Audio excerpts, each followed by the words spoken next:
अंधार राति मोहम्बतीर आलुओ आउ आखिरे लुह। ए दृश्य हेउची मृत सौम्यंक निज ग्रामर। सौम्यंक अकाल वियोगरे एबे भी स्तब्ध पूरा अंचल।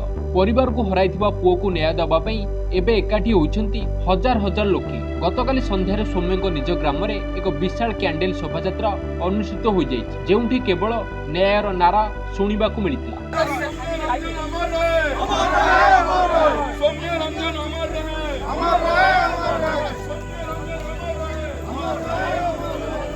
सौम्य को हरैया पर ग्रामवासी मनरे जेतिकी दुख अच्छी सेतिकी आक्रोश मध्य रही। सौम्य को किभली न्याय मिलिबो एवं एही घटना पछरे थिबा प्रकृत सत्य किभली सामना को आसीबो सेही दाबी नै गाँ दांडे बाहरथिला कैंडल शोभायात्रा।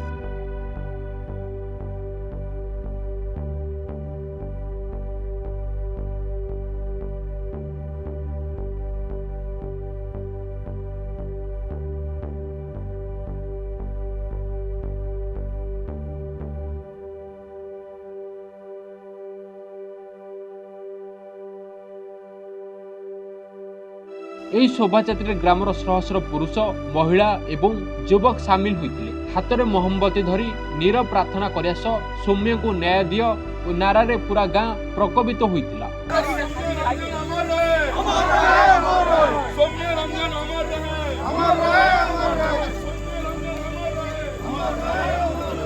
ସମସ୍ତଙ୍କର ଗୋଟିଏ ଜିଦ୍, ଯେଉଁ ପର୍ଯ୍ୟନ୍ତ ସୌମ୍ୟଙ୍କ ମୃତ୍ୟୁ ରହସ୍ୟ ଉପରୁ ପରଦା ହଟି ନାହିଁ ସେ ପର୍ଯ୍ୟନ୍ତ ଏ ଲଢ଼େଇ ଜାରି ରହିବ। सौम्यंक परिवार एबे संपूर्ण रूपे भांगी पड़िथा बेले ग्रामवासी समर्थन सेमानकु किछिटा आत्मबल जोगाइछि। एही संवेदनशील घटना को नहीं स्थानीय प्रशासन उपरे मध्य चाप बढ़िबारे लागिछि।